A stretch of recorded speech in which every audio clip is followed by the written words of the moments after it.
এতে পাবদা মাছ ঢুকলেই সকলের একটাই আবদার থাকে সর্ষে দিয়ে পাবদা মাছ খাওয়ার, কিন্তু আমার গলা জলার অ্যাসিডিটির কারণে একদম খেতে পারি না। তোমাদের যাদের আমার মতো অবস্থা তারা কিন্তু এইরকমভাবে একদিন পাবদা মাছটা ট্রাই করতে পারো।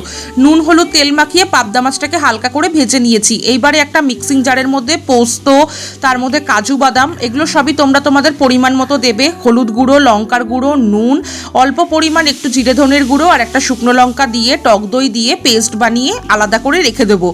এইবারে কড়াইতে ওই তেলটার মধ্যে দিয়ে দেবো কিছুটা পরিমাণ কালো জিরে, তার মধ্যে যে পেস্টটা আমি রেডি করে রেখেছিলাম সেই পেস্টটা দিয়ে ভালো করে কষিয়ে নেব। নারকেলের দুধটা আমার কাছে ছিল বলে আমি দিয়েছি, তোমাদের কাছে না থাকলে তোমরা এমনি জলও দিতে পারো, টেস্ট তাতেও খুব ভালো হবে। আজকে আমি আমার একটা ছোট্ট সাবস্ক্রাইবারের নাম নেব, রিয়া। ও বলেছে যে আমার ভিডিওতে ওর নামটা নিতে। থ্যাংক ইউ রিয়া, এরকমভাবে আমার পাশে থেকো আর অনেক অনেক কমেন্ট করো। নামানোর আগে দিয়ে দিয়েছিলাম একটু ধনেপাতা। এরকমভাবে বানিয়ে খাইও আর সকলের মন জিতে নিও।